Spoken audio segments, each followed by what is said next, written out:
I know I've been on a Divorce Diaries rant for quite a while now, but I just want to take a break to just remind you about this podcast and how I record it. If you haven't heard about Anchor by Spotify, it's the easiest way to make a podcast with everything you need in one place. Let me explain.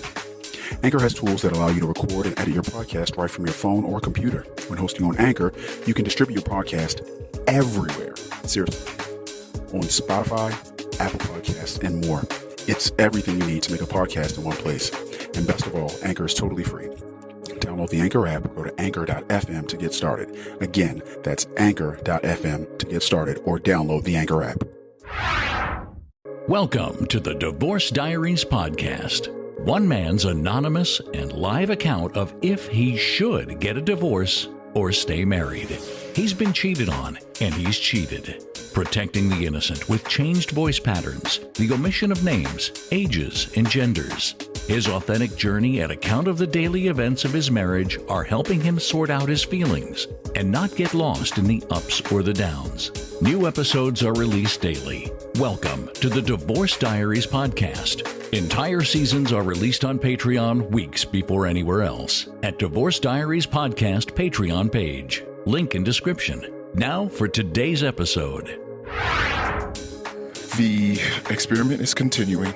I will say somewhat successfully. I had some hiccups today. The experiment is I'm treating my wife like a 1-year-old.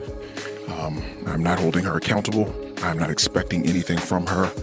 I am not looking for her to have any ownership for anything that she does. So, and that's what I'm passively doing. I'm just passively not looking to her to do anything more than what a 1-year-old would bring to the table. Nothing. And that's my defense. And my offense that I'm bringing to the table is whenever I see her or talk to her, I shower her with nothing but praise. Foolish, undeserving praise. I say thank you for things that don't deserve a thank you.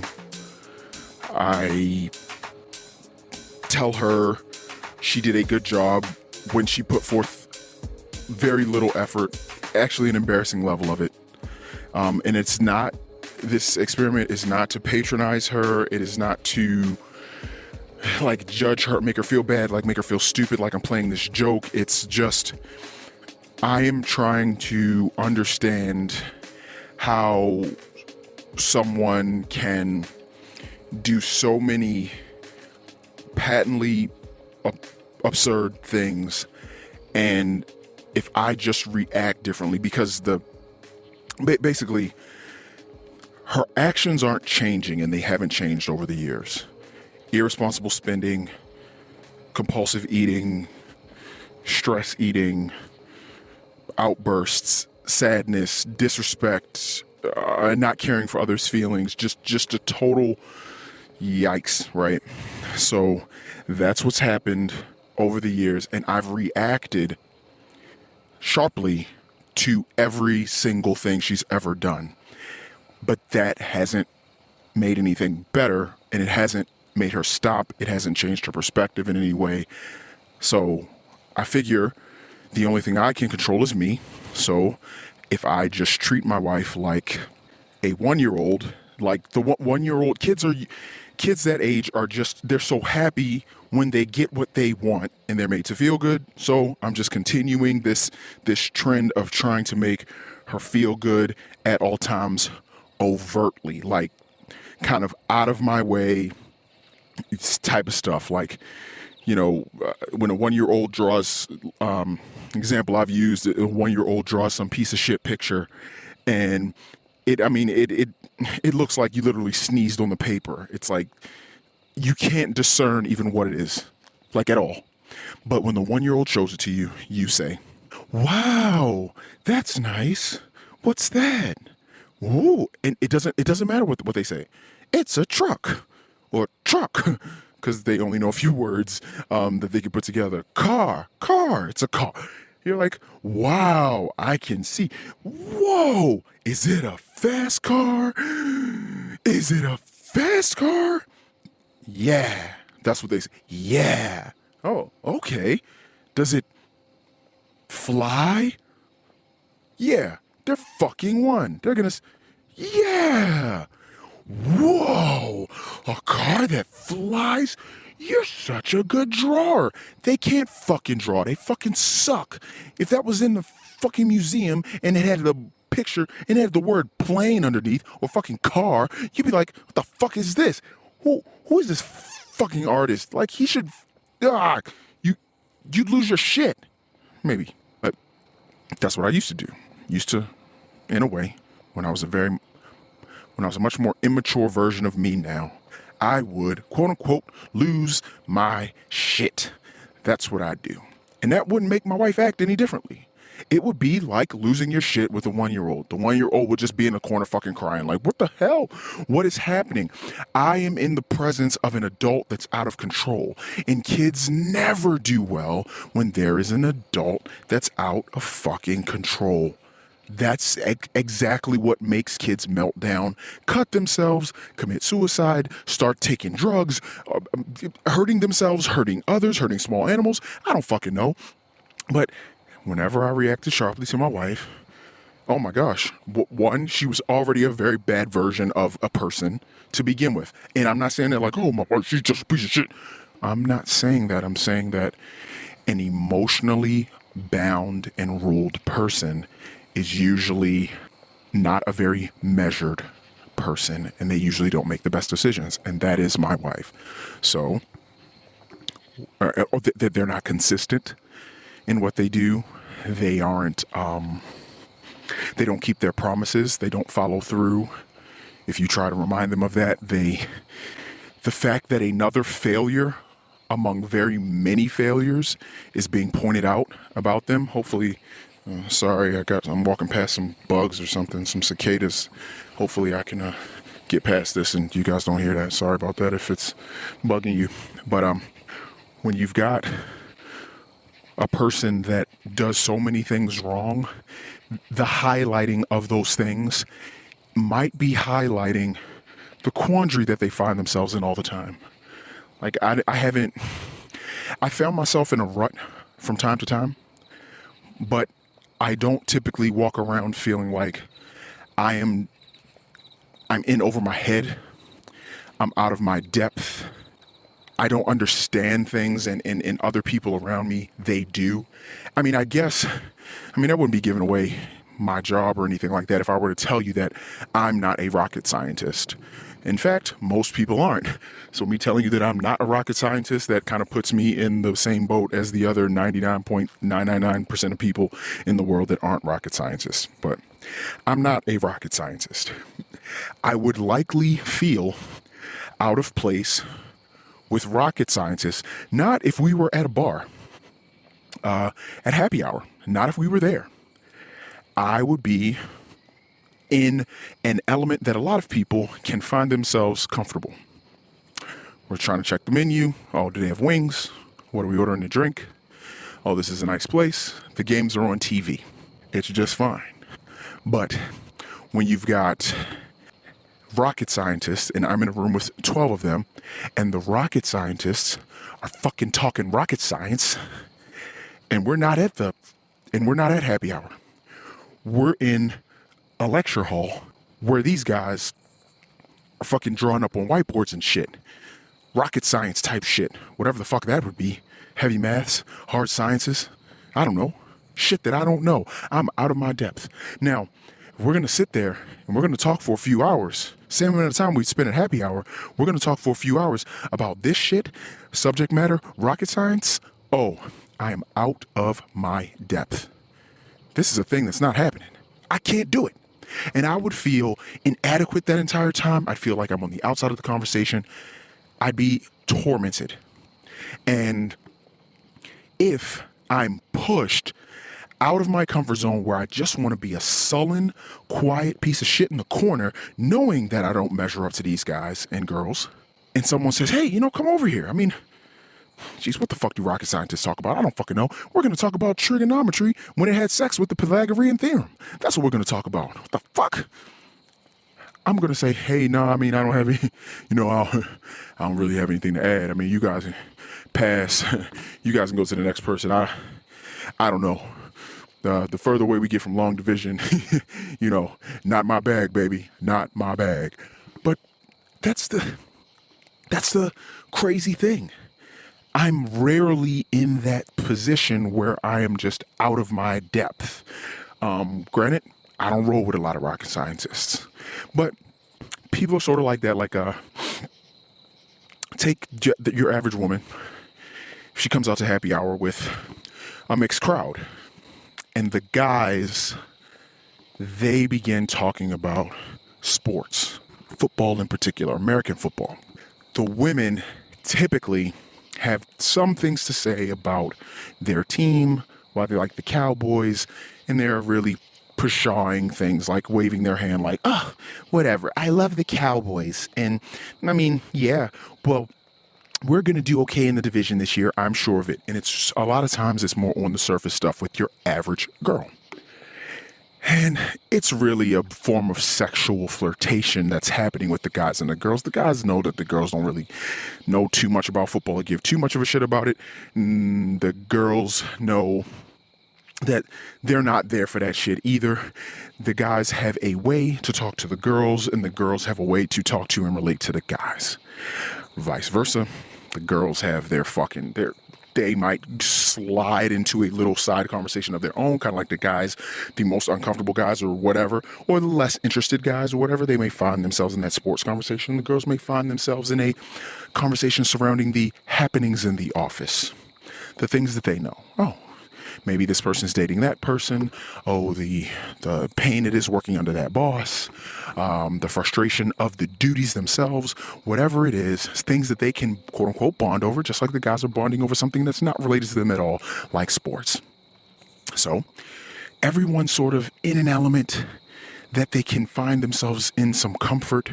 But when you're talking about something like with my wife, budgeting, spending money responsibly, prudent purchases, that it's such a pedestrian thing because everyone can do it. Everyone can make a purchase.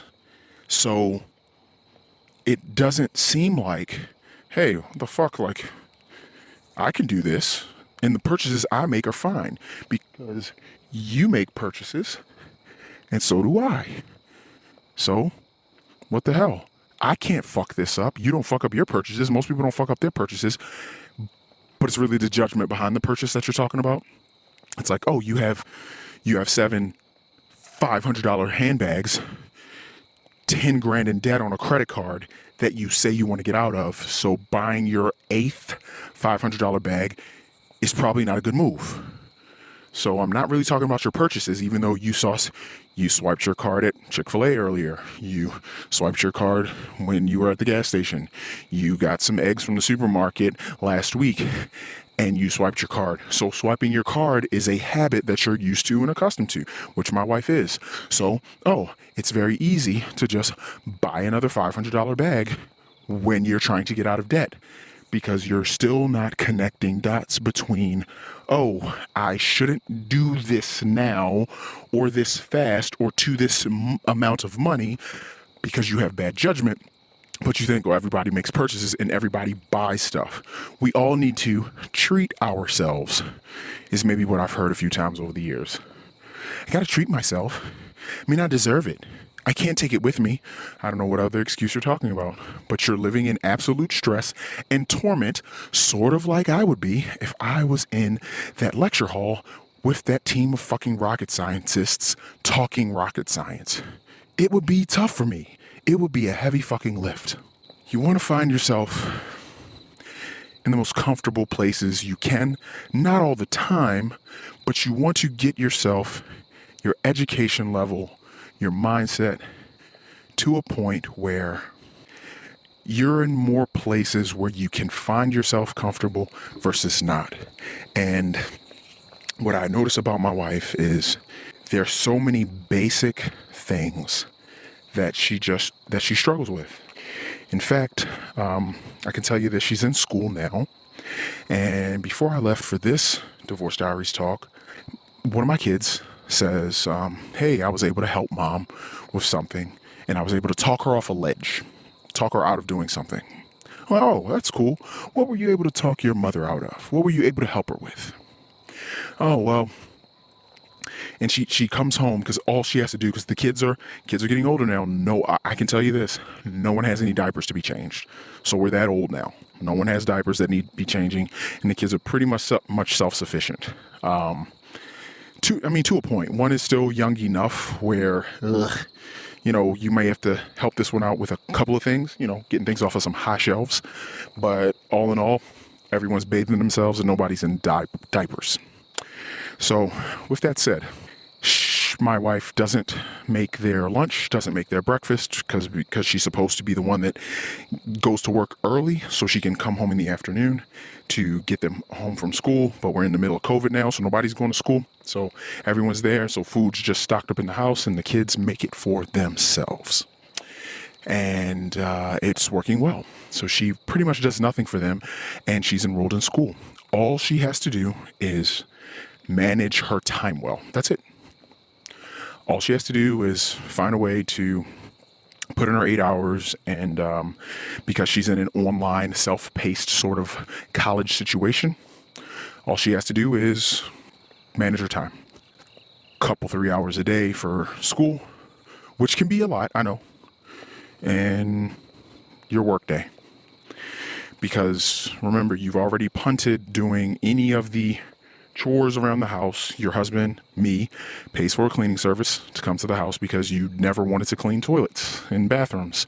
And I was coaching one of our kids in a sport. And they were playing very competitive. So it was practices during the week and tournaments on the weekends in a sport. Just, tournaments, games, tournaments. That's what it was. So the house wasn't getting cleaned.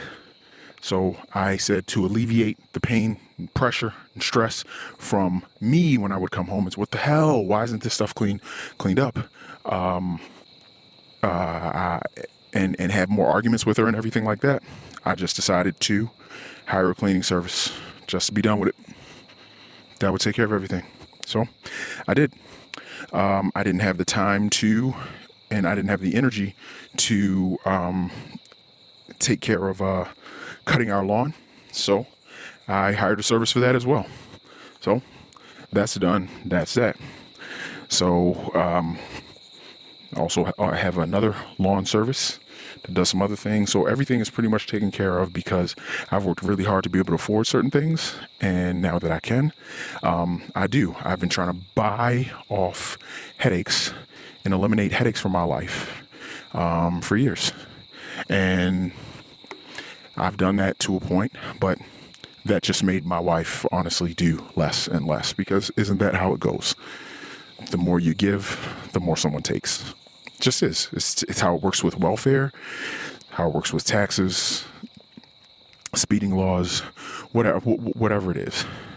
The speeding laws were set who knows, maybe back, let's just say the 1970s, something like that. And then cars can go faster, safer, but it's not like they're going to change the speed limit on the interstate from 55 to 65. And I know some states are different, but the states that still have a 55 mile an hour speed limit, it's seriously, change that to 65. The states that have 65, maybe change it to 70. Maybe across the entire nation, we should revisit something and change it to a new standard that fits the capability of the vehicles we drive. But we don't do that. Once we take something, we just take more. And once you start giving, you give more. So I've been the welfare person. I've been giving and pulling back things. So I am. And I've got, that's a bed that I've made for myself, so I've got to fucking lie in it, and it really sucks. So this is, I know I'm rambling a little bit. I know it's somewhat coherent, but just getting back to my wife, we're in a difficult place because my kid was able to, because my wife, because she's managed her time so poorly with her schooling, my kid's like, she came to my kid, and first off, how about this as a childish thing and a poor lesson to teach a kid? She's like, I think I want to drop my class. Oh, the kid talks her out of it. You shouldn't drop your class. You should just organize your time and things like that. It's very backwards, but that gives you, and I just learned this before I left the house. I want my daughter to know that she shouldn't quit things. But I know that our children take cues from us. Sometimes things can backfire, the cues that we give. Like, hypothetically, if you give a cue of working really hard and never giving up, that could go one of two ways. Your kids could grow up with that work ethic, that where they work hard and never give up. Now, in that vein, working hard and never giving up, they might become codependent with things or people because they may never be able to discern when it's really time to stop something that's unhealthy for them. And they may continue to work on that thing that's unhealthy for them, like a bad relationship. I sort of got that from, I will say, both my parents.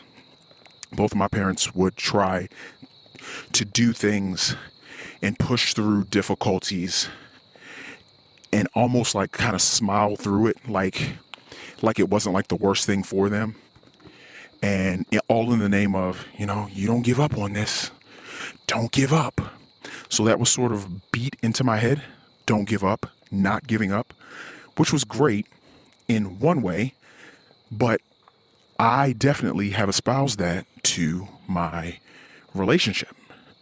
And it's like, oh my gosh, I should have evaluated this better, and I should have cut bait on this relationship many, many, many years ago. In fact, I should have never gotten married to this person. One, because this isn't the best person to begin with. But she never had time to grow and figure out who she was. Probably, maybe, even though she's exactly the same person to me. I just see her differently. And I definitely am not the same man that I was. So it's kind of, but I've always had the mindset of, oh, you don't quit, especially a marriage. Oh, there were vows. Even though I broke one, I should definitely stick it out and make sure that I don't give up another. And I won't quit. And that's what I did all the time in the past. And that's how that sword can cut. If you do it that way, that really sucks. Or parents could teach you a lesson of, they just always roll over and they take it. Take the movie Back to the Future. You remember George McFly? He would always take crap from Biff in that bad past that Marty McFly grew up in, where Biff would come over, McFly, he'd point to his shirt, he'd look down and he'd flick his nose and he's like, don't be so gullible, McFly. He'd slap him around and McFly would just like, oh, Biff, you're always joking around. And Biff would punch him and push him and shove him and make moves on his wife, and George would just take it. He would just take it with a smile on his face. And Marty would look at him and he's like, Dad, geez, you don't have to take this from Biff. And he's like, oh, Marty, it's nothing. Biff is just joking around, making excuses for Biff. Tough to watch. Very tough scenes. So with my wife talking to my kid about, I don't know how the conversation started, but my wife is so immature. Like I said, this is why I'm treating her like a 1-year-old. She's so immature that she would say to a young school-age child, I'm thinking about quitting school. There's a seed for you right there. Am I happy and proud to know that this kid was strong enough to say, hey, you just need to budget your time better and don't quit? Like, do you know how great I feel about that? I feel incredible. But that can very easily go another way. Oh, I'm thinking about quitting school. Well, maybe you should. I mean, if it's too hard for you. Wow. Thanks, person that's 20 years or so younger than me. Sure, I'll take advice from you after I just put a seed in your head, and now in a weird way, we just came to an agreement that I'm going to drop out of college because it's too hard, because I don't like it, because I don't want to do this. Wow. That's the lesson that you should be teaching your kid. That's exactly the lesson you should be teaching your kid. Oh my God. It's disgusting to me. Disgusting. I'm not even mad. One, I'm not mad at anyone in particular because I take extreme ownership and extreme accountability. So if there is a person I'm mad at me. Like I said, this is the rocket scientist stuff that I was talking about earlier, where you're tormented. This is one place where I won't say that I'm tormented, but it's really hard. I'm most mad at myself because I picked this woman. I picked this weak, short-sighted person that speaks this way to my children. And I hate that I did that. I hate that I picked this woman to marry, but it's hard because I was so young. So it's like I'm mad at myself, but I'm not mad at present me. Present me would not have made this decision. So it's like I'm mad at some other version of me that I have recollection of, that I know I've met and that I know I've been, but I'm not him now. So that's what I guess lead you down the path of regret or keep you off the path of regret. I don't really know how to quantify this, but I'm mad at me, even though I'm not the person that made the decision to marry her. That guy had a totally different perspective. That guy just saw her warmth. Her warmth through my current lens today is her passivity. Her zeal for life that I saw. Now I look at her zeal for life as she avoids problems and heavy issues. So, wow. Her happy all the time energy and zeal for life. It's like, oh, that's because she refuses to confront difficulties. That's why she's always happy. So that energy that made me feel away, that energy that made me feel so,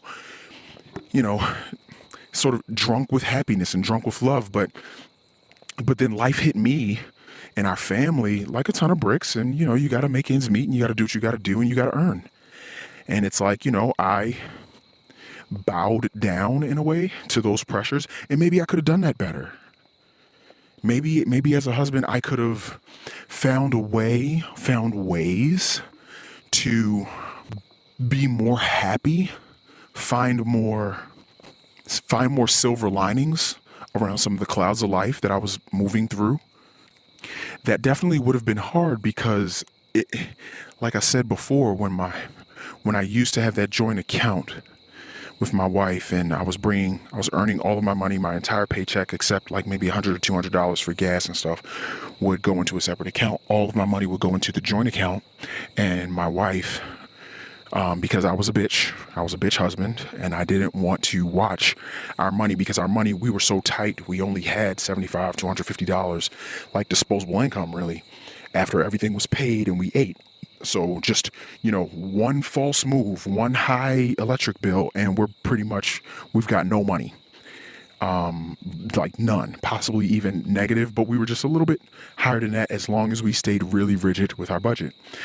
And, so something happened along the way. My wife wasn't able to make, the mortgage payment, and she started putting mortgage payments, I think 4 to 6 on credit cards. And we didn't have any money to cover the credit card minimums, but we were good enough to make our mortgage and other bills.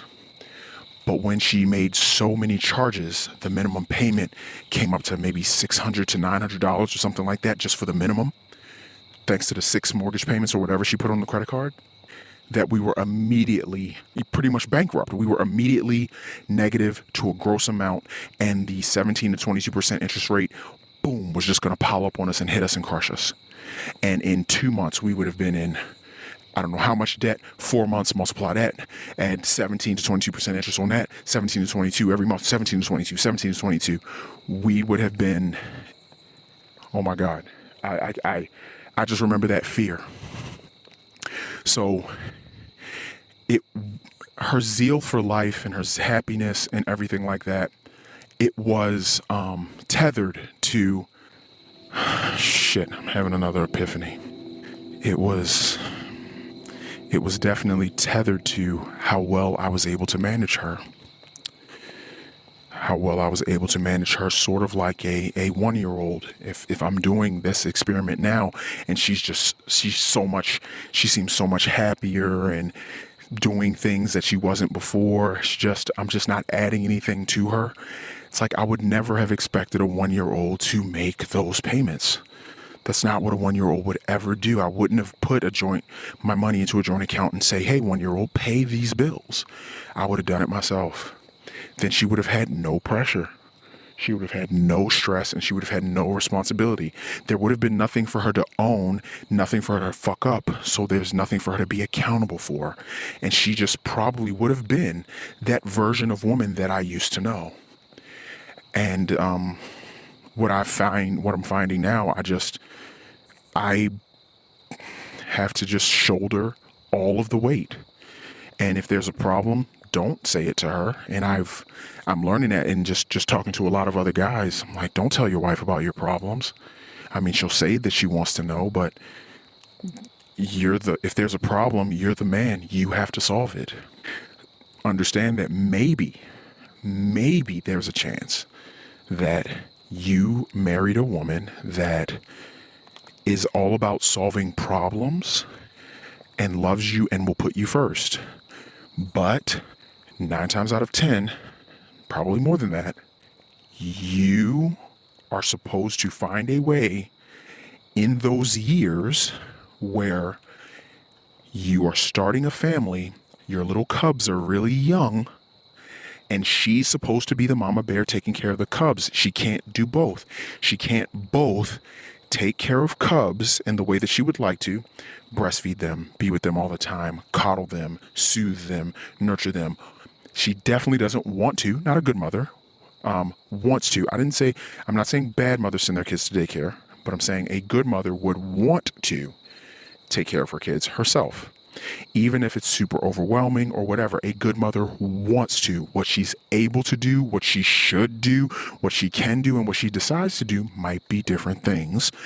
But a good mother will want to be with her baby every second of every day. That's what a good mother wants to do. And my wife definitely wanted to do that. But if we're having financial trouble, and that is something that she can't solve, or maybe she caused, then all of a sudden my wife's zeal for life is gone, which happened. Then if she has to go out and work and she doesn't want to, she wants to be home with the baby because I didn't make enough money, or I'm going to try to get a job here, or I'm going to try to do this and I'm going to try to do that, and these things aren't panning out. The only thing I think she's looking at is you can't deliver. What the fuck, man? You can't deliver. You're unable to deliver the comfortable, provided for environment that I need to raise our cubs. I need a more capable man, or I need to go out and do it myself. Something like that. And that just takes everything. And then later she's like, well, we're going to get a divorce because we've had our problems because she's cheated and I've cheated. And she's been, oh my gosh, a horrible, horrible wife. And I haven't been the best husband all the time, but I've tried. And I know if you hear her tell it, she's tried, but just you listen to these episodes, if half of what I'm saying is true, then obviously, like she hasn't been like a great woman, like at all. And just this story today, just asking my kid, hey, man, or not asking my kid, just exclaiming how upset she is and distraught she is with the difficulty of her class or the difficulty of her workload or whatever it is. Just looking at her kid and saying, I didn't plan well. I'm in over my head. This is too much. And you're whining. And your kid says, no, you can do it. Stay in your class. Whatever. Like, wow. It's act to me.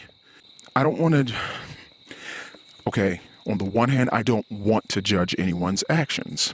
Now, on the other hand, we all judge all the time. Sometimes we comfortably judge. We might judge in a way where we think, oh yeah, everybody agrees with me. Done. So yeah, I can say this. I'll make this political comment. Boom. Throw that out there because everybody agrees with me. Well, you just judged. Wow. Not sure why you wore that. Well, you just judged. But I will say that is a really stupid thing to be an adult and to appear out of control to your children. You're married. She could say something to me about it. Man, I really feel overwhelmed.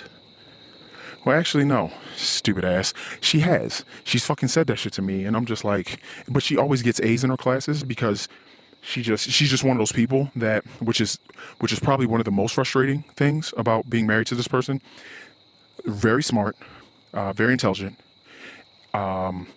is a very poor planner, mismanager of time, money, any other resource you can think of. But, oh, I only got 3 hours to do this paper. Boom, paper's done, 3 hours, 99%, 105 with extra credit or whatever. And it's like, wow, you did really good. So you spent 6.5 days stressing, whining, and complaining verbally in your home to your husband, to your kids. And then with 3 hours left in a fucking assignment that was due in a week, you knock it out to the point of it was a fucking grand slam home run. Are you fucking serious? You know what? Grow the fuck up. Keep your shit to yourself. Handle your fucking business or unenroll from the class, but it doesn't matter. Don't bring other people down. Don't bring other people into it. Don't present things in a way where other people feel like you are having a problem and you'd like their help solving it.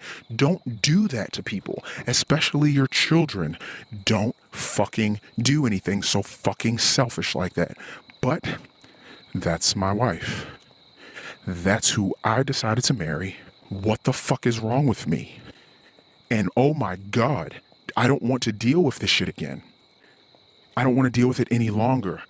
Because finally this bitch has never known what the fuck to do with her life. So now she's just continuing to go back to school. She's already making well into the 6 figures and she's trying to finish her degree. Cool. Go ahead. Finish your degree. Because why? I know why. You don't know what the fuck to do with yourself, so you need to do something. And that's okay. The only not okay part about that is you don't know that. If you knew oh my gosh, the amount of relaxation you'd have, the amount of shutting the fuck up that you'd probably do, and not talking to your kids about how you should drop a class, if you just understood that you just need to be feeling like you're doing something that's moving you in some direction, and most of us have that. That's why I'm recording this podcast. I want to feel like I'm putting something into the world that people can consume that's good, that could help them in some way. And the great byproduct is it's fucking helping me. I feel like in a way, this is like therapy, because I hope to look back on this in a year and I am divorced. And everything that I was saying now is totally coming true. I'm happy. I'm alone. I don't want to be alone because that's not true. I'm not with her. If I were to be honest with you, this is a dark comment. I want her to just be. And I want her to have the exact same life that she has now, maybe worse, for real, maybe worse, so that at some point, because in a perfect world, what would I like? In a perfect world, I would say love for my wife to just realize everything that she did wrong and realize what she has. So if she can't realize what she has, then down the line, I would like her to realize what she had. I would love it. And the only way is if you are finally able to reflect. And then maybe one day, hopefully, maybe one day before we get a divorce, she says, "Oh my God, I have woken up." Like the grandmother that's been smoking cigarettes like her whole fucking life, like 2 packs a day, and then the day her only kid has a kid of their own and they just fucking stop smoking. It's like they finally woke up. Like it's a shame that it took 70 years and maybe you've got lung cancer or something like that. But when that kid was born, you just said, "Oh my God, oh my gosh." And you felt washed over with accountability. And then another person came that for whatever reason, the kid you had wasn't enough to make you stop smoking.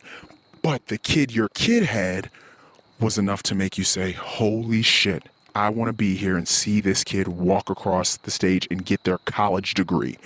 Whatever it was that made you do that, I really want my wife to have that aha moment. I want her to have that wake-up call at some point where she says, "Holy shit, that man was really good to me. That man really loved me. And I see now all of the things that he said.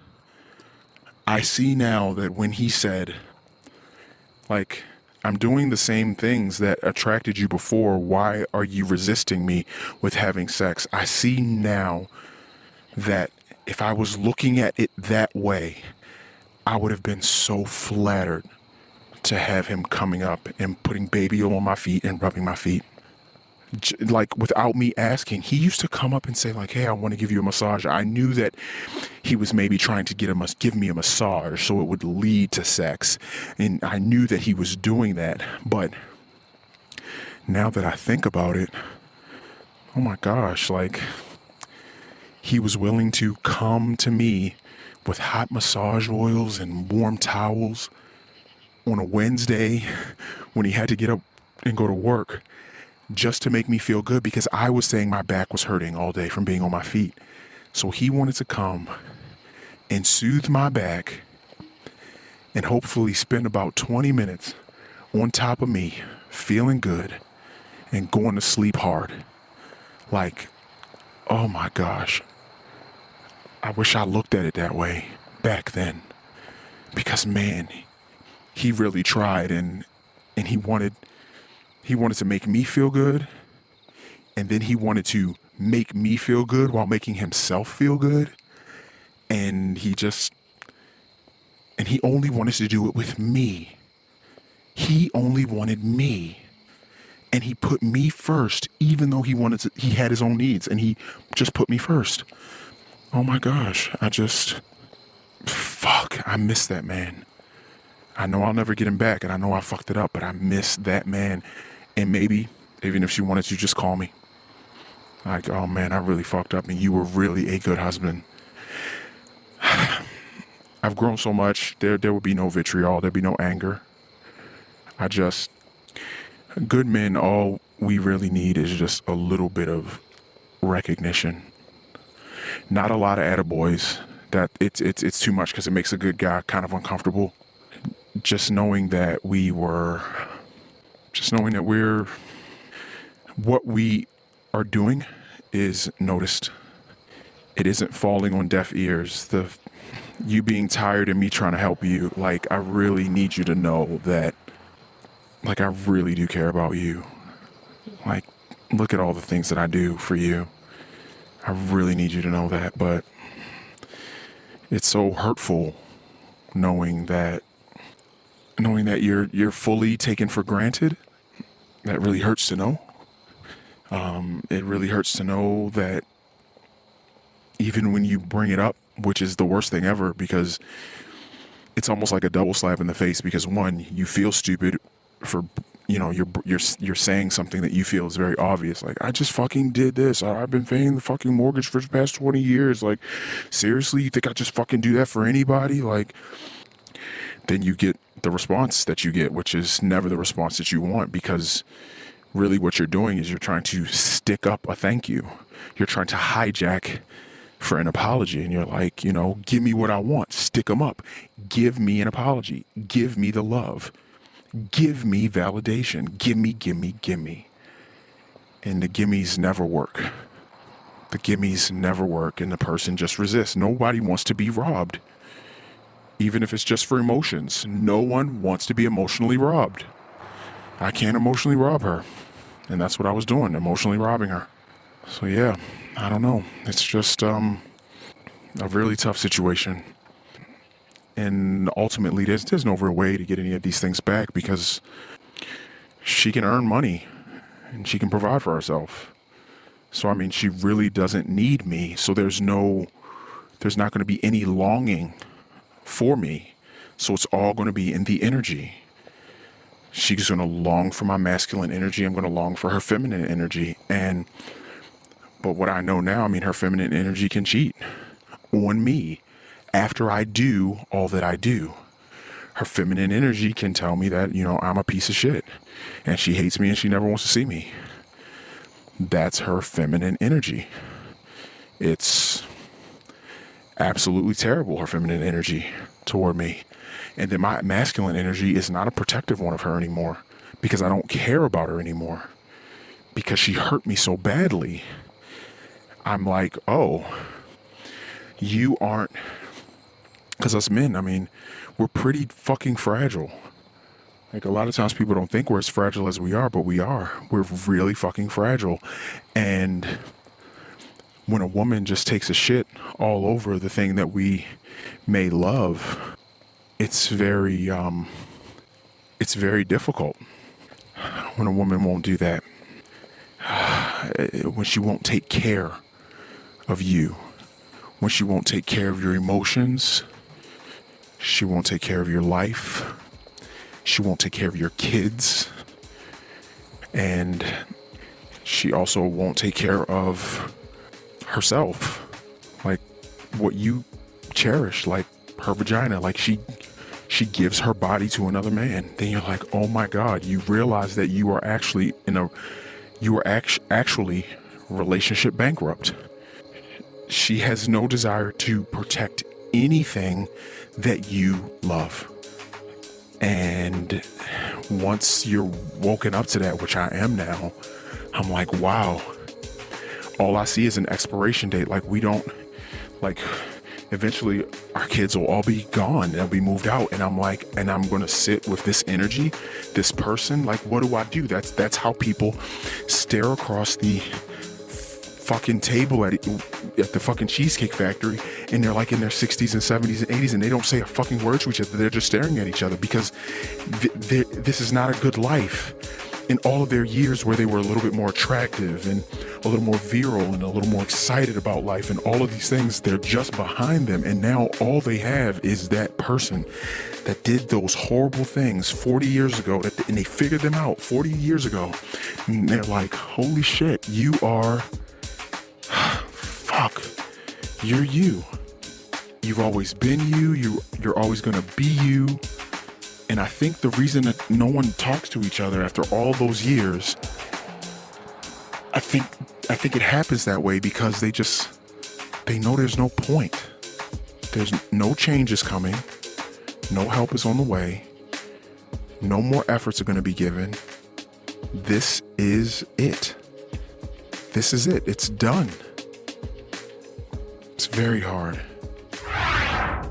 Wow. That was the Divorce Diaries podcast. The Daily Saga will continue tomorrow. The full season's episodes are on Patreon now. Subscribe for early access. Click the Patreon link in the description. Hopefully, these entries help our anonymous recorder as a form of his own personal therapy. That's his hope and his intention. Will these recordings of life's curveballs lead this family to the best resolution in the end? We'll keep listening. New episodes are released daily on all podcast players, but all episodes are available on Patreon at Divorce Diaries Podcast Patreon page.